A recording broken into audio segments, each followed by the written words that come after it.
Hey everybody, welcome back to That Geek Show, the podcast for nerds and geeks out there that expands the entire blogosphere, the world, the universe, and including now the Snyderverse, as it is, as it were, as it might be. I am joined today by my good friend and a member of the That Geek Show review team, Mr. Matt Grumman. He's over here on my screen, so hello, Matt. Hey, you were taking so long with the intro, I didn't know what you were going to say, man. Yeah. You're worrying me. No, it's been a while, so we're here to come back and review one of the most hotly anticipated properties, although some might not have thought so. But it actually turned out to be a real thing. The Zack Snyder's Justice League, the Snyder Cut, or whatever you want to call it. The cut that didn't make it to the theaters, but made it to HBO Max. Yeah, this was... I really didn't think this one was going to happen. They always kind of said, it doesn't exist, and then suddenly, well, it does exist, but it's too much money. And then we finally have it, so... It's weird, right? It is. I think it's the first one of its kind, really, right? I mean, I don't know if you count the Richard Donner Superman 2. Right, there's the Donner cut from Superman 2. There's the, But even that wasn't really... There's the Blade Runner, how many editions? That doesn't count either. Ridley Scott just kept tinkering with that one. We have 4 or 5 director's cuts? Yeah, something like that. And then, I think this is the first one that's ever kind of seen the light of day and made a return after such a, ballyhooed exit or ballyhooed, just the internet, the Twitter sphere, the blogosphere went crazy, on this movie for so long. I mean, I guess we should break down the timeline before we do anything. I mean, we got Zack Snyder. He was making Justice League. He was in mid-production when Batman v Superman came out in theaters and made a ton of money, but did not get any critical praise. So Warner Brothers, in the middle of filming that movie, started to see the writings on the wall, and they kind of were like wanting to get him to make it more lighthearted and more Marvel-like, and not so dire and dour and Zack Snyder-ish, because that's Zack Snyder. He didn't want to do that, and we've talked about this before on what happened to Zack Snyder and the tragedy of his family, his daughter. If you want to know what happened, go look it up. We really don't want to talk about it here, his daughter Autumn. So that was just a happy coincidence for the studio, because he exited the project when everything was already shot and done. He was just working on post-production at that point in pickups. He exited the project, and Warner Brothers was nice and to be like, okay, no problem, Zach, we'll take care of it from here. And being the greedy corporate tycoons that they are, or maybe not greedy, just power hungry or something, I don't know, egocentric, egomaniacal. Really desperate to play catch up. Yeah. They bring in Joss Whedon, who was already kind of on the lot on the studio because he was going to do a Batwoman or a Batgirl movie, which never happened for obvious reasons after this debacle. But they brought him in. They said, "Hey, Joss, you're here. Can you just finish this up for us?" And he said, "Yeah, sure, why not?" And then kind of in production, they were kind of behind the scenes going, "Well, while you're here, why don't you do some reshoots?" And we got some notes. So, going back, if you did, I didn't, but you watched that 2017 version again, and that's the product we eventually got in the theaters after this Frankenstein of a movie happened with Joss taking over, doing reshoots and pickups and ADR and all that. So, I mean, what did you think of that? You've seen that more recently than I have. I haven't seen that in a while. So. Yeah, I watched the 2017 version the night before the Snyder Cut released. I forgot how rough it was because it was. It's been about 4 years now. Yeah, 3.5 maybe. 3.5. Yeah. I forgot kind of how rough it was, how jumpy a lot of it was. There was a lot of just out of context stuff that just didn't flow very well, and there was definitely pacing issues for really the first 2/3 of the film. But I'll give it credit to work into that last act, that last quarter, or a third, I guess, of the film. It kind of started being a bit more cohesive and paced better.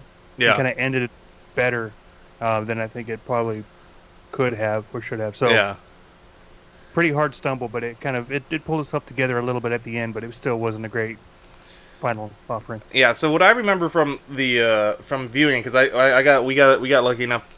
I don't think you went with us. I think it was me, Michelle, and Gio, and the other Michelle. I think we went to a press screening for that Justice League. And I remember, I mean, it might have just been the hype. I just came out of it. I remember going like, I think I even sent a Snapchat to everybody and said like, it wasn't that bad. That was my review. Like at that point, like it wasn't good and wasn't bad, but I was like, yeah, it's not that bad.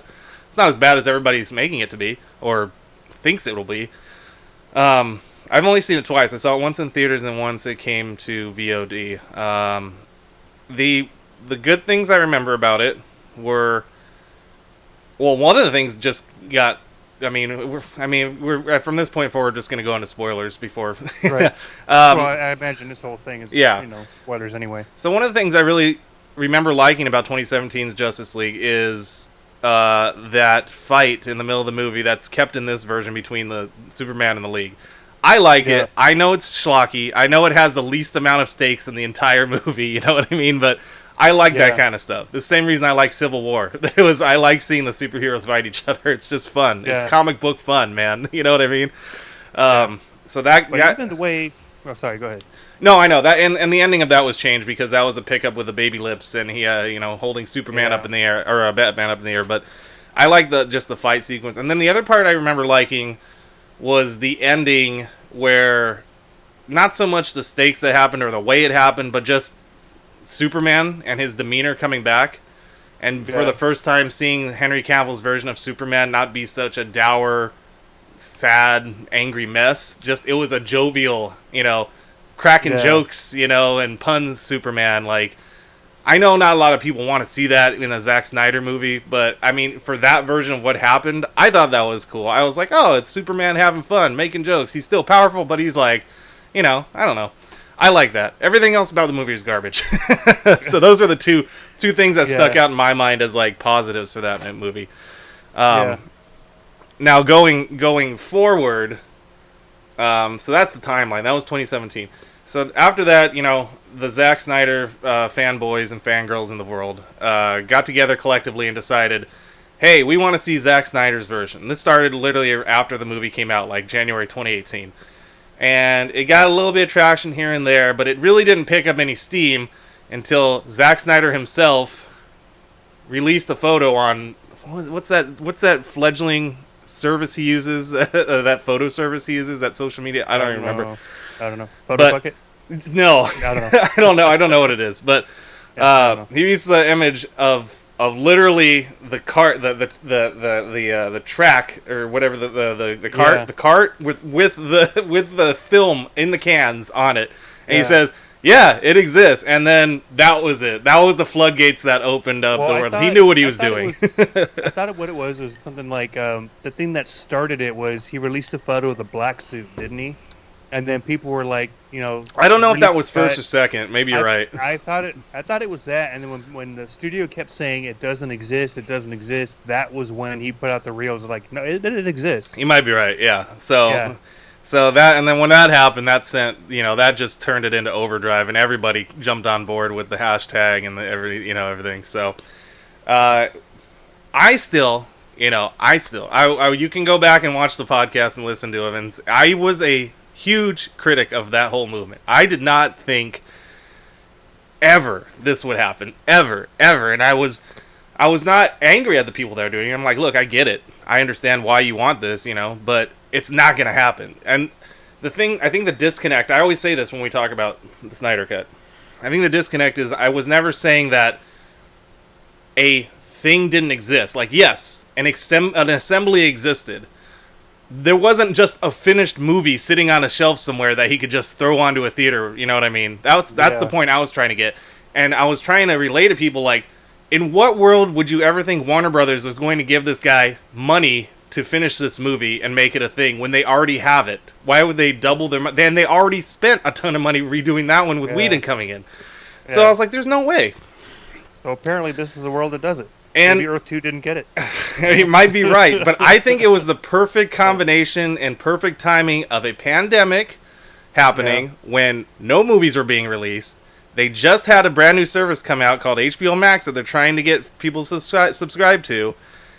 And they got a almost finished movie literally sitting in a can in the warehouse. And they're like, maybe this will work. And they went to Zack and they said, do you want to do it? And he said, yeah, I'll do it. And that's what happened. I don't know if that's the exact conversation that happened or thinking, but it sure seems like it.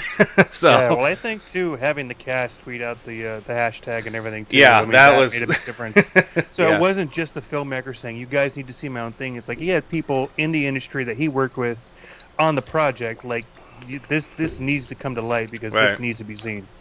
So yeah, so thanks to the cast. Yeah, so that's the timeline. That catches us up to May of last year when he announced it.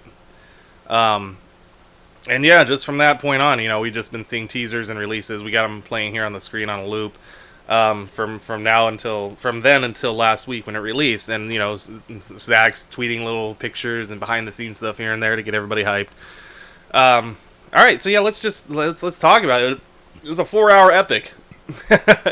It was. And I think that's the thing that we need to talk about right away, because I think one thing right off the bat that this movie could have benefited from, and I wish he would have given the option to, or HBO could have given the option to, is to actually split it into episodes. So they have chapter markers, which you still can't click between, so it's weird that they even have chapter markers, because you see them on the screen, but it's like, in a DVD you would be able to like click to the next one kind of thing. I wish you could be able to do that, or just literally split them into episodes. Be like, okay, this one's next, and then like Netflix does, the next one's starting, or you can stop there, kind of thing. Yeah. I think that would have been better for people who didn't want to like watch this 4-hour chunk just in one sitting. But that being said, I did watch it in 2 sittings, and I still found it enjoyable. What do you think of the time and the viewing experience part of it? There were times where I kind of felt the 4 hours, and there were times where it really kind of depended on the pace of the movie, the way that it felt during certain portions of it. And Right. it wasn't horrible, but it wasn't something that immediately, as soon as I was done, I'm thinking like, I gotta watch that again soon. It's like, I want to watch it again. I just don't want to dedicate 4 hours again so soon. So Right. yeah. I think it's fun to be able to go back though, and like even now you could just go back and like, oh, I remember, it's like, oh, I like the ending scene, so you could just go back to the marker and watch the end scene again. Like I think that's pretty cool. As for the movie itself, and talking about 2017's Justice League, I think my overall reaction to this movie is, it's good. It's not the greatest thing, but it's good. Yeah. However, in comparison to that 2017 version, this movie is head and shoulders better. Like, way better, exponentially better than that movie. And it's kind of sad when you watch this movie and think about that other one, how bad that actually makes that other one look. Because I didn't think that, like we were talking about, I didn't think that one was that bad. Now, after watching this, that thing's a piece of shit. Like, I'm just going to say it. Like, in comparison to this. And that's, I mean, like you were kind of saying with the whole timeline, that's really the kind of the clear indicator of why is the studio meddling and the fact that they, I can't remember the percentage that they said that Joss Whedon had reshot, but I think someone had said something along the lines of around like 60 or 70% of reshoots, which is insane. Yeah. I mean, even still, with all those reshoots that apparently he did, the main plot through a majority of both versions is relatively the same. Yeah, with the exception of fleshing things out more with certain characters, and some side things are different here and there. But the main through line, I guess, is relatively the same. There is details in there and at the end that change the stakes of the movie and the reason people are doing things and what the actual MacGuffin of the movie is, in fact. I think in the 2017 version it was just like, we have to unite this thing so it can open a world to my home world. And it's like, that's completely different than what this version is doing, where it's like, this is a change engine. This thing's going to destroy the Earth and change it into apocalypse if we don't stop it, which is a much higher stake. It's like, and that's kind of the thing, too, that I really liked about this version, especially for the way they treated Steppenwolf, was his character was just so much better, and his motivations were so much better, and it just made more sense, and he wasn't just the Conqueror. He was out there like, I'm doing this because I need to get back in the good graces of my boss because I screwed up. It humanized him a little bit, yeah. Instead of just making him the monster of the week, it gave us a reason to be like, almost, there was like, we weren't empathetic, but we were like, oh, okay, I get it. You know, you're trying to get back into the good graces of your boss. Yeah, it gives us, I guess, something to kind of latch onto with a bad guy instead of just, he's the bad guy. It doesn't matter why he's doing what he's doing. He's just the bad guy. That's all you need to know. Right. Yeah. Yeah, and definitely his look. I mean, his look is amazing in this. Yeah. Shout out to the VFX artist who got paid to do this in the aftermath, because his armor looks dope. Like, it's a living armor. Like, it's, you know what I mean? Dude, when he snapped those arrows with his armor and everything. Yeah. That was cool. Yeah. Or just when he gets pissed off at the end with the Justice League and his like spikes grow. I'm like, okay, yeah, let's get it. Yeah. And the whole look of it, like when he's in sunlight, it's like a translucent effect. Like, it's just kind of that cool shimmering look you see when you see like a translucent paint job on a car. It's like, all right, this is sweet. Yeah, and those needles and everything pop up on his armor. It makes me think of the Needler from Halo. Oh yeah. I don't know why. I just thought of that, but yeah. Yeah, so Steppenwolf, I think, was a great addition, change to the movie. I think we can go whatever direction you want. I mean, whatever you want to talk about. But I'll just say this: some of the stuff I loved about this was, I think the biggest thing that I loved, and I have no idea. Like, I think as we're gonna talk, I'm gonna start really getting angry at HBO, or not HBO, but Warner Brothers again, because I think the biggest thing that I took away from this is, goddamn, did they bury Cyborg Ray Fisher's character? They absolutely took everything except the bare minimum out of his scenes out of the 2017 version. Like, this is a whole different guy. Like, I loved every single thing he was in, and it made me care about. If you just kept that one scene in where he was being explained what he can do and his powers by his father, and then you see him watching the single mother and then giving her, like, you know what I mean, like giving her money, and just that one little action going like, damn, dude, that was cool, that was powerful, that was like, you know what I mean, that gives us so much depth to what he's thinking and what he's going through and what kind of person he's going to be. Like, well, yeah, and even too, just kind of like his capabilities and everything. Like in the Justice League, the 2017, I call it the Justice League. Yeah, the Justice League. Yeah, I think I picked that up from Jeremy Johnson. Yeah, but yeah. So, but yeah, in that one, it's just kind of like, hey, I can float. I couldn't do that last night, but I could do it now. Right. I got, what is this, some other... It's not really a whole lot of super detailed or super impressive stuff that they have for him. No. I kind of think though that with the 2017 cut, part of that decision was made might be more because it might have been just too many main characters to kind of follow, and I even kind of felt that with this cut here as well. It's just in some ways too many characters trying to have their A plot for the film. The rumblings were that they wanted, again, that the studio head wanted to keep it under 2 hours, and there was no way this cut was going to be under 2 hours, so they cut out literally almost everything. And I think the credo going forward, because as everything was evolving at that time, I mean, we found out that they were trying to get rid of the DCE altogether and scrap it and go back to just making piecemeal movies. You know what I mean? Yeah. So I think that was what they probably were like, well, we're not going to make a Cyborg movie, so who cares? And we're not, you know what I mean? So that was probably the unfortunate part that happened, was he got the cutting room floor, because they're like, well, let's look at our big wall of superhero movies we got for the next 10 years. Cyborg ain't up there. So it's like, I don't know. Did they get rid of Flash too? They cut out, well, they didn't cut out everything, but they cut out his two most important scenes in the movie. I'm talking about the movies themselves. Oh, no, they're filming that next month, actually. Oh, okay. Yeah.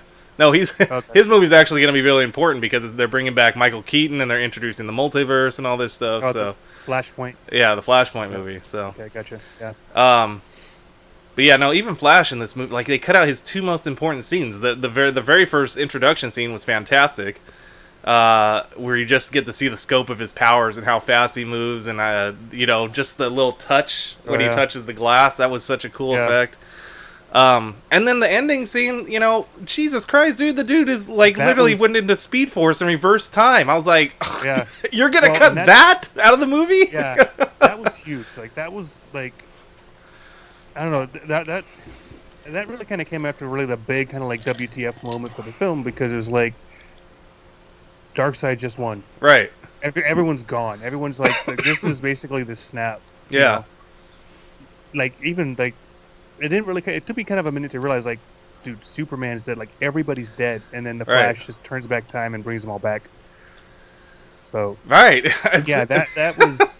And Dude. even if you're like in that 2017 version, even if you're gonna say, okay, we're changing it so Darkseid's not in this because we don't want to continue the Snyderverse. Even if you do that, you could still leave that scene in the movie where he does that cool shit and reverses time to save the thing from being united.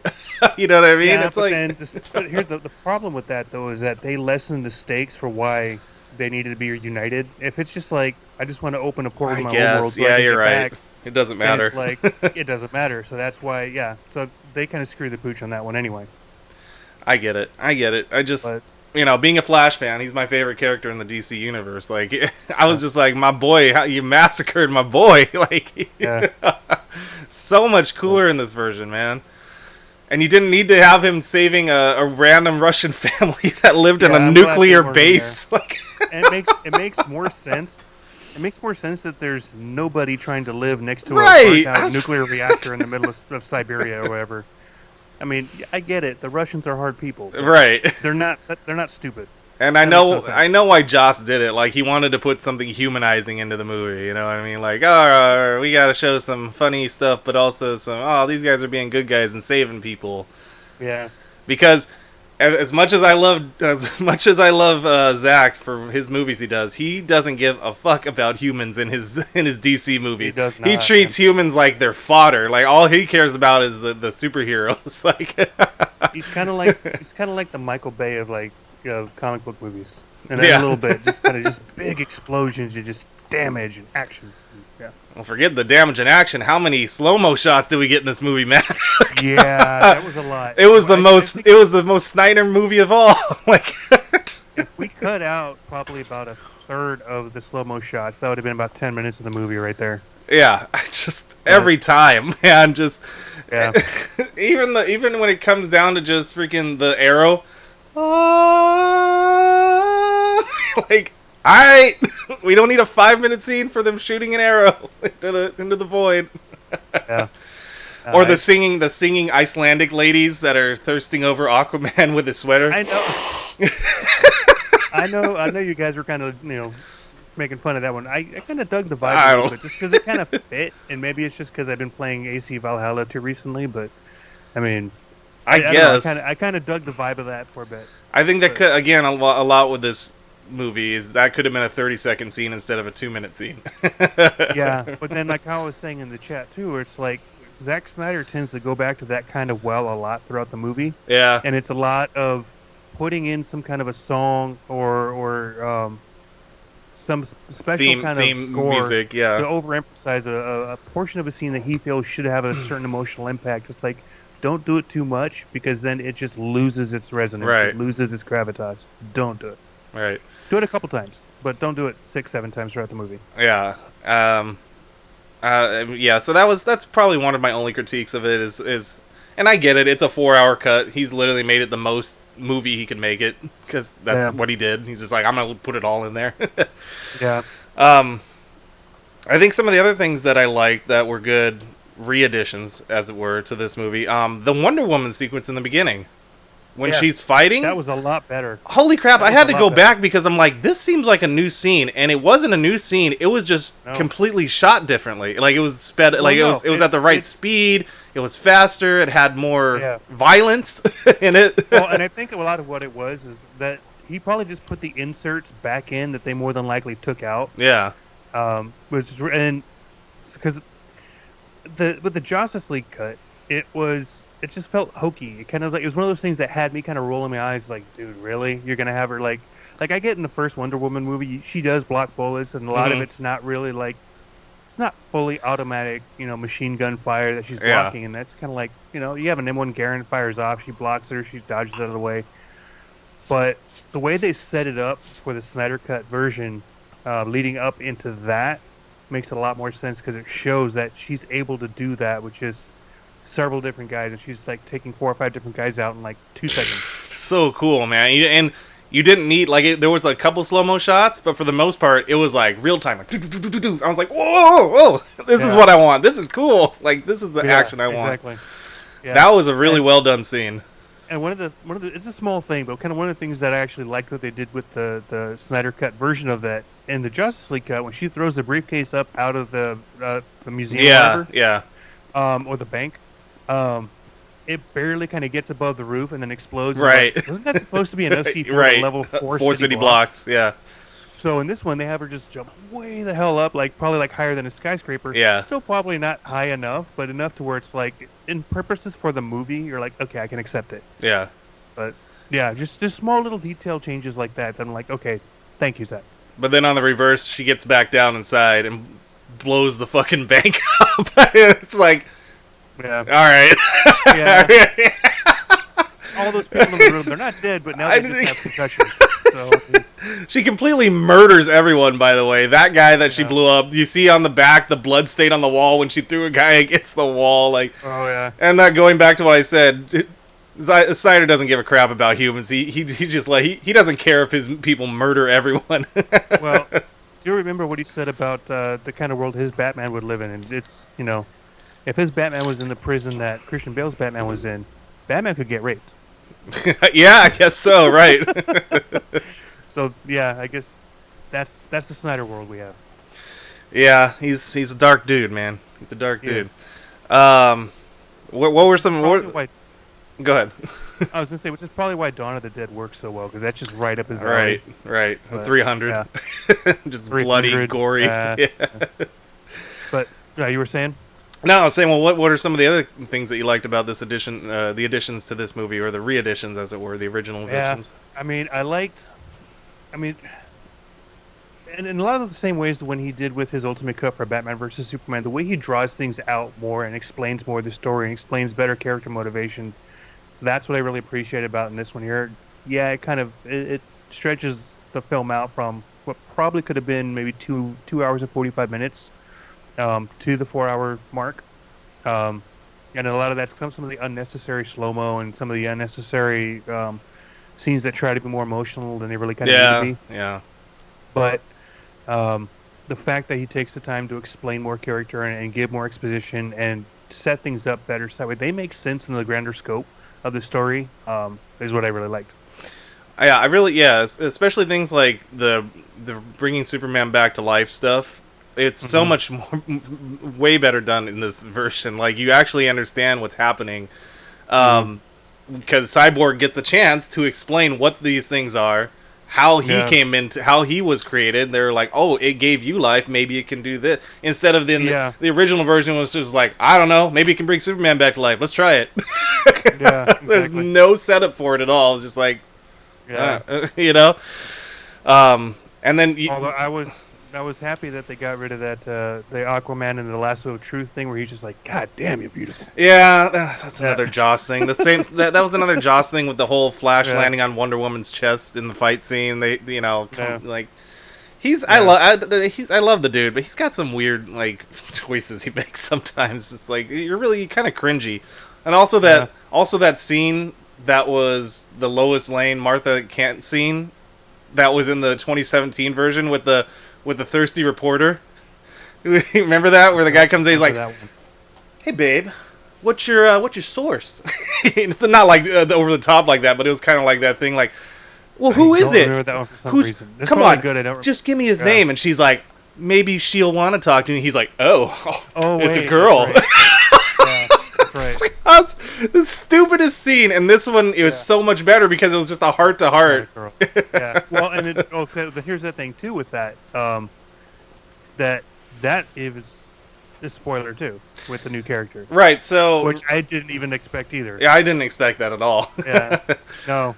Yeah. So that's actually revealed that it's Martian Manhunter who was posing as Martha Kent at the moment. But even that too, that changes Man of Steel. The kind of the outlook on one of the characters. The General? Man of Steel. The General? Yeah. So he's been there the whole time, yeah. No idea. I'm like, dude, that's crazy. Yeah, it kind of is like, hey, maybe you should have gotten in that fight. No? You're just going to hang back while the world gets blown up? Right? Okay. I was kind of waiting for that. I was waiting for hey, at least he made a post-credit scene, but I mean, Yeah, yeah. Well, funny that post-credit scene was supposed to be Green Lantern. was it really? Yeah. Was that why they kept saying about like Ryan Reynolds coming back and all that? No, it was gonna be the John Stewart version of the Lantern. Yeah. Okay. But DC would not. Warner Brothers would not let him do it. They said, no, you can't put him in the post credit scene because we have plans for Green Lantern. So, Okay. yeah. So that's what happened with that. He was, yeah. Okay. But yeah. I mean, okay. So I guess we should talk about the nightmare stuff, the nightmare scene, the post credit. Yeah. So, well, we get a first little glimpse at the post-credit, or not the post-credit, the nightmare verse, as it is, the post-apocalyptic, everything goes shit verse, when they're about to reanimate Superman, the Flash, and the Kryptonian ship is actually warning Cyborg, saying, like, you can't undo what you're about to set in motion. You know what I mean? And it knows, and because the Flash is going so fast with his energy that it can kind of manipulate time, it's kind of getting into his, that's how I read it, it's getting into Cyborg's thoughts, and he's seeing now the future that's going to happen if they do this. No, I thought it was what I thought it was is he was seeing the vision before the Flash even started running, and that's why like they're doing the countdown. Oh, and he says no, and he says go. He says yeah, no, yeah, and yeah. he's like, wait, go? Yeah, you're right. Okay, You might so be right. Yeah. But that's where we first get to see, like, oh shit, look at all this shit's about to happen if they do this. Like, Superman, like, he's holding the charred corpse of what we can assume is Lois Lane, when then Darkseid puts his hand on him to seemingly take control. Everyone's dead. Wonder Woman's got in a pyre with the coins on her eyes. Like, Darkseid stabbing Aquaman in the chest with his own trident while he's using the Omega beams. Awesome scene, by the way. But yeah, so you get a first glimpse of what's happening there, and then we get the tacked on. The only thing that I guess apparently that Zack got to shoot was this tacked on scene. That's the only thing he got to do shoots for, like a pickup on. So that's all new footage, that post credit scene. Which is weird. I guess we can talk about it a little bit because I don't think they're gonna do any sequels, but they let him put that on there to whatever. But so in this post credit scene, we see the Nightmare verse. It's Batman in his little duster, and you got Mira there. We got Cyborg in a duster. We got Flash in a armored time suit or whatever the hell it is. Yeah, bad look, like badass looking. Yeah. So you got all that. They're all having a little conversation about, Arthur's dead. I'm gonna kill him. Da da da. Who's him? And then we get Jared Leto's Joker return. So what do you think about the Joker Batman scene? Could have done without it. Yeah, I don't think it was necessary. Could have done without it. No, it wasn't. I think the dialogue was cool. I think it was until he says something like, "Who's gonna give you a reach around?" And I was like, "What?" Yeah. Who wrote that line? Was that you, Zack? Like, that might have been Zack. That might have been Zack, or that could have been Jared Leto trying to go off the cuff. That was so out of context. I was like, "What are you talking about?" I could see Jared Leto doing something like that too, just to kind of just go off the cuff and just get a reaction, and like I guess that's something the Joker would say. No. I don't know. Jared Leto, you're a dummy. This is the same guy that was sending his co-stars on Suicide I know, Squad. rats, dead rats, or whatever it was. Use condoms, all that. Ugh. No. Yeah. No. He's a weirdo. No, I did like the line where he was trying to get him and talk about, like, because he killed Robin, don't send a boy wonder to do a man's job kind of thing. Yeah. But then Batman comes back with, when Harley Quinn died in my arms, I made her a promise I'd kill you slowly. And I was like, all right, that's pretty fucking cool. That was cool. Yeah. I want to see that. So, yeah. I mean, again, we'll probably never see anything come to fruition of that. Superman lands at the end of the scene, and we all get the, we've surmised at this point that he's under Darkseid's control in this alternate reality. So. Yeah. Well, I mean, don't say never, because we did say never about this, and we just got done watching it. So, I mean, I guess, but I mean, you never know. As of this recording on the 23rd of March, it was just yesterday that the CEO had to come out from Warner Brothers and say, no, that was Zack's last movie. We was good to have him back, but that's the end of his run. And I was like, are you just saying this to say? I don't know. I don't know what to think anymore. Yeah, I don't know. But I mean, we'll see. And they could be just kind of saying that, waiting for whatever happens with the Batman and whatever happens with some of the Right. other solo Right. movies they have planned, and see where the wind takes them. I guess. But, Well, I think it's established. They have said that this is the main timeline. They're still going to use the Snyderverse as the main Earth, and then I guess the Flashpoint movie is going to set up the multiverse, and that's going to be how we get to. They said that's how it's going to connect to Matt Reeves, the Batman, and other things that they want, the Suicide Squad and things like that. Other properties they're trying to do. So. Okay. Who knows? I mean, I still think it'd be cool if they could just, hey, Zack, you want to just come back and do it for HBO and make it like a 2-season miniseries, That'd be dope. Why not? Why not? Yeah. I mean, you don't have to say it's canon. It could just be the alternate reality of, this is what could have happened. I mean, they said it's his last movie. So maybe they're, right. I don't know. Who knows? I know I do know the same people in the last 48 hours have started the new hashtag Restore the Snyderverse, which is pretty cool. Yeah. I was like, all right, I'll jump on. There you go. So yeah, I mean, I'd be down to see kind of what more he does with it, especially with the way he ended that and the fact that Darkseid's going to use the old ways to come back and take back Earth. So I kind of want to see that. So there was a variety. I think it was Variety. Somebody there was an article that came out that I read that he actually did an exclusive that he outlined the rest of the next 2 movies he was supposed to do. Did you see this? It just came out a couple days ago. No, I didn't. No. So apparently in the second one, it was supposed to be him and the Joker doing this weird Tango and Cash thing where the Joker was supposed to give him information on what's going to happen. Meanwhile, Lex Luthor's behind the scenes going to Darkseid and giving him information about Superman and how Lois is the key, and that if you want to beat Superman you have to kill Lois. And apparently at the end of the movie when Darkseid invades, Superman goes to fight Darkseid and leaves Lois with Batman saying protect her. And what happens? Something happens where there's he said he didn't really storyboard it, but he said basically Batman was supposed to get shot. He moves out of the way and it kills Lois, and so that's when Superman comes back. It breaks him. That's when Darkseid takes control with the anti-life equation over him, and that's where it sends into the Nightmareverse. And so Justice League 3 was basically going to be the Nightmare movie, where most of the movie is going to be set in that Nightmare timeline, but they figure out a way to get Flash to go back in time, and that's where you see he went back too early in Batman v Superman to tell Batman that Lois is the key, protect Lois. And so he gets it right in this movie, goes back to a point where Batman knows that that what he's talking about. He tells Batman makes the ultimate sacrifice, steps in front of the beam, gets killed, Lois is saved, Superman defeats Darkseid, and everybody's happy. So in this one, the third one, Batman would basically become the sacrificial lamb instead of Superman. Yeah. It would all come down. The weird part is, he said, yeah, and then there'd be a post-credit scene. He's like, the ultimate way my movies would end, there would be a post-credit scene where it's 18 years in the future, and Batman or Lois and Superman have their kid, and he's 18 years old now, and they take him down to the Batcave and be like, yeah, this is your legacy. And it's like, what? Yeah. So apparently he would be the new Batman. Yeah, I saw something about that on Facebook or something like that. Yeah. Yeah, that sounds like Snyder. Yeah.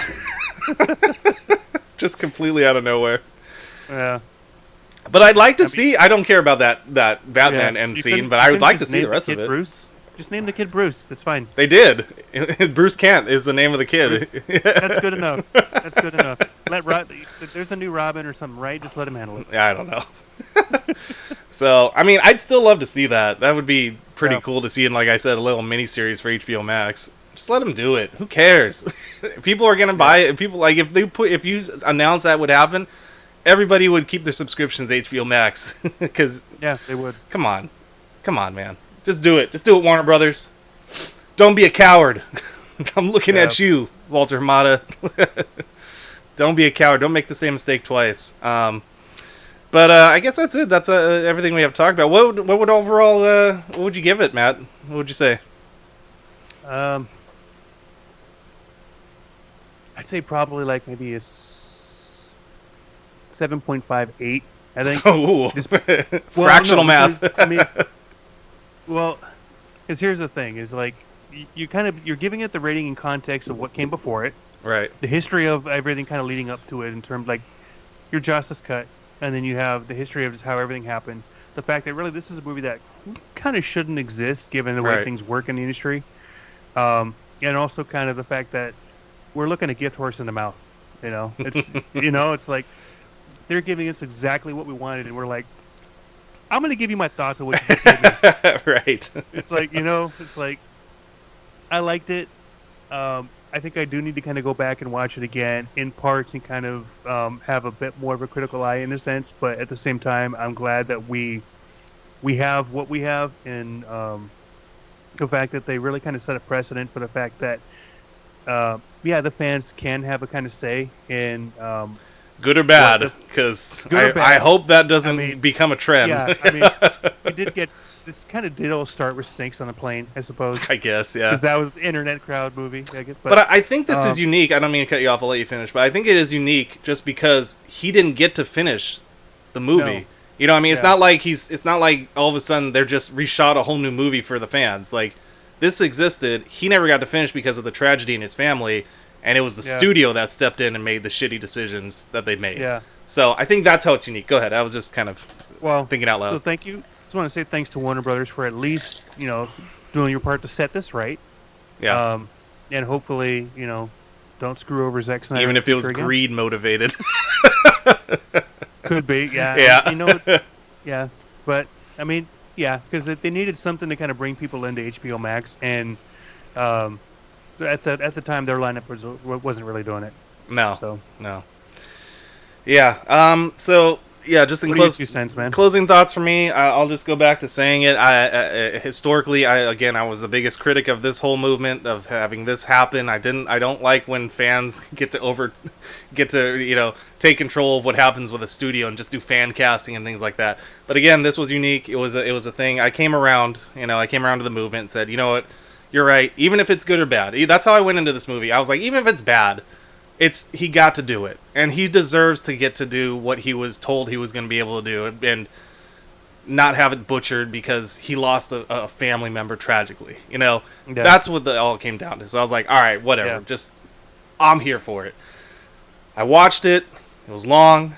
There was a couple things that could be taken out. There's a couple things where I'm like, that didn't work. However, overall, if you cut this down, you could cut this down into a nice 3-hour movie. That would be fantastic. And if you did that, I would give it an 8. I would probably give it an 8 out of 10. As it is with the 4-hour cut and with everything in it, I'll go probably around more of your area, like a 7.2, 7.3, somewhere around there.